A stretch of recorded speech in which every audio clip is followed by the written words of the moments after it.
Na aula de hoje nós vamos falar sobre o juízo de mérito recursal.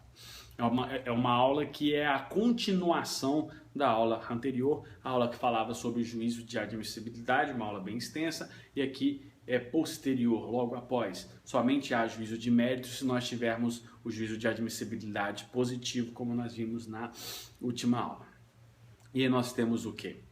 O juízo de mérito é o pedido recursal. Todo recurso que você faz, ele tem um pedido, porque você quer pedir algo, você quer melhorar a sua situação. Você não concorda com a decisão e ao não concordar com a decisão, você quer que o tribunal reveja essa decisão e melhore essa decisão. Então você tem aqui sempre um pedido por uma melhoria. Vamos visualizar quais são essas finalidades e quais são os possíveis resultados. Mas sempre você realiza um pedido. E o pedido é o mérito recursal. É a resposta que você quer do judiciário. O mérito, resposta que você quer do judiciário. Mérito recursal, assim como tem o mérito da ação, tem o mérito recursal. Só que o mérito da ação não necessariamente se confunde com o mérito recursal. Muitas vezes um recurso, uma apelação de uma sentença sem mérito, terá mérito a apelação, porque você quer mudança. E essa mudança, nem que seja em uma decisão sem mérito, ela é ali o mérito do recurso, não da ação. Então não confunda mérito do recurso com o mérito da ação, apesar que em algumas hipóteses pode ser a mesma coisa. Para a gente pensar no mérito recursal, a gente tem que pensar no pedido. Quais as espécies de pedido e qual a finalidade que você tem.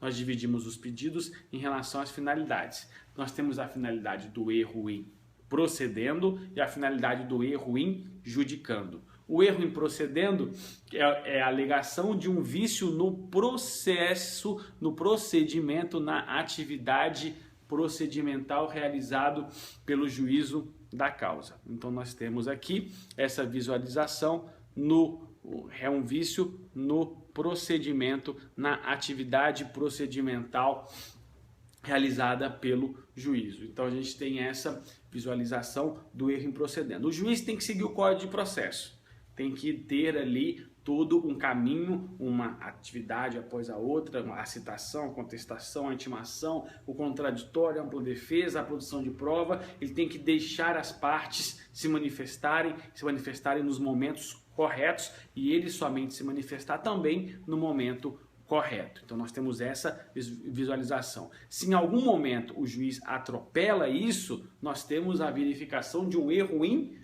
procedendo. Nós temos dois tipos de erros em procedendo. O erro em procedendo intrínseco, que é o erro em procedendo da decisão, na forma da decisão. Por exemplo, a sentença precisa de relatório, fundamentação e dispositivo. Se eu faço uma sentença sem relatório, vício na sentença. Se eu faço uma sentença sem fundamentação, vício na sentença. Então ela tem um erro no procedimento de se realizar a sentença. Esse é um vício extrínseco. Ele pode gerar uma sentença ultra petita, extra petita, cita petita. São vícios intrínsecos, vícios da sentença que tem regras para que se sentencie. Depois nós temos o vício do erro em procedendo extrínseco, que é na condução do processo. Vamos supor que o juiz pula uma fase, ele julga antecipadamente algo que tem que se produzir prova. E aí? Ele julgou antes, se ele julgou antes, ele não analisou todos os fatos. E aí ocasiona um vício no processo. E ao ocasionar um vício no processo, nós temos ali um erro em procedendo, um erro no procedimento, um erro no momento processual, no momento equivocado da decisão ou da sentença em si, cabendo sempre de erro em procedendo, seja o extrínseco ou intrínseco, a anulação da decisão. Alegou erro em procedendo, anula-se a decisão. Almeja-se a anulação da decisão. Erro em procedendo, anulação da decisão. Sempre tem essa interligação de um com o outro. Erro em procedendo, anulação da decisão. Aqui você não importa com o teor da decisão, você importa com o erro. Você diz, houve um vício na condução, um vício na forma da decisão. E eu quero a anulação independentemente do que ele tenha julgado. Por quê? Porque eu não concordo com a condução processual dele. Então aqui não precisa você alegar que ele julgou dessa forma ou de outra, você precisa alegar o que ele julgou, quando ele julgou. Então tem essa visualização. Depois, nós temos o erro injudicando. O erro injudicando é: eu não concordo com o juízo de valor que foi dado na decisão, com a interpretação jurídica. O juiz decidiu e eu acho que não era aquela jurisprudência, eu acho que era outra. Eu acho que não foi aquela construção jurídica interpretativa que seria correta. Deveria ser uma lei, não a outra, um artigo e não o outro, um precedente e não o outro. Então tem toda essa construção, os fatos não foram bem analisados, então você tem aqui toda uma construção jurídica e você não concorda com o julgado pelo juiz. Mas você não vê nenhum erro procedimental, você não vê nenhum erro na condução do processo, na formalização da sentença, então você tem aqui um vício de julgamento. Você não concorda, então você quer a reforma da decisão.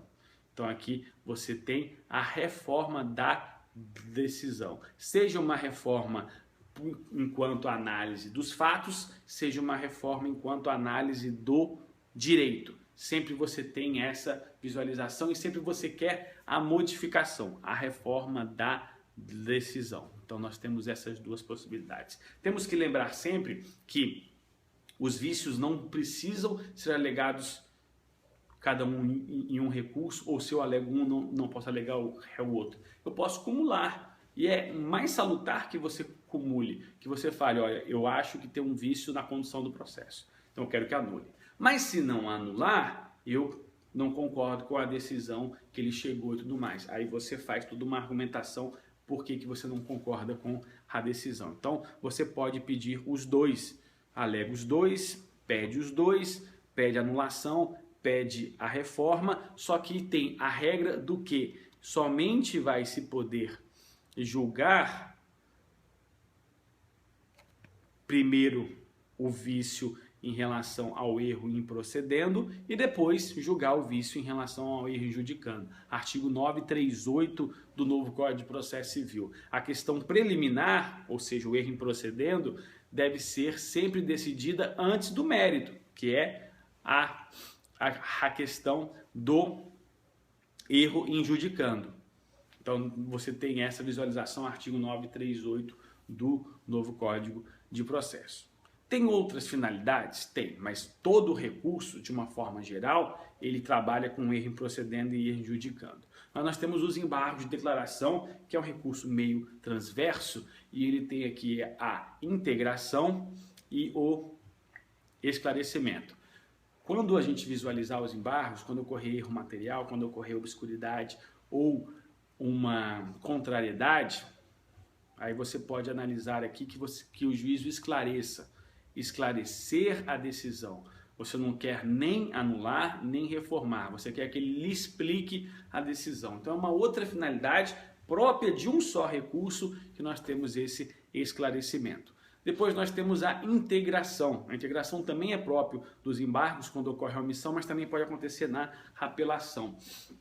O juiz não julga um recurso, não julga um pedido da sentença, um pedido da inicial, ele se omite. Eu tenho dois pedidos, ele julga um só, o outro fica a ver navios. Eu peço nos embargos, julgue. Eu quero que ele mude o resultado? Não, eu quero que ele julgue algo que ele não julgou, que ele me entregue uma prestação jurisdicional completa. Então, isso é a integração, complete a sentença. Então são outras duas finalidades com menor importância do que o erro injudicando e o erro improcedendo, mas que também são finalidades. E para a gente encerrar, o que o pedido recursal acarreta ao processo? Isso quer dizer, qual que é aqui a consequência do julgamento? Se você pede o erro improcedendo, você pede uma anulação. Se você pede o erro injudicando, você pede uma reforma. E como pode ter como resultado esse acórdão? O acórdão vai navegar em três possibilidades: totalmente provido, parcialmente provido e totalmente improvido o recurso. Então, provido, que você teve razão em tudo. parcialmente provido, que você perdeu alguma coisa e teve razão em algo, e totalmente improvida, que você não teve razão em nada. Essas são as possibilidades do recurso, como que o recurso vai ter um resultado no tribunal, no seu julgamento. Então essas são as possibilidades, esse é o julgamento do mérito, e é até estranho, a aula de julgamento do mérito, que é o motivo pelo qual a gente busca o recurso, a mudança, tudo mais, ela é mais simples e menor do que a própria admissibilidade. A admissibilidade, que é uma preliminar, é mais complexa do que o próprio mérito do recurso. Mas o juízo de mérito é isso. Você sempre navega entre erro improcedendo e erro injudicando, isso vai ocasionar uma anulação ou uma reforma e o recurso vai poder ser provido, parcialmente provido ou improvido. Essa é a aula de hoje. Obrigado pela audiência, nos encontramos na próxima aula.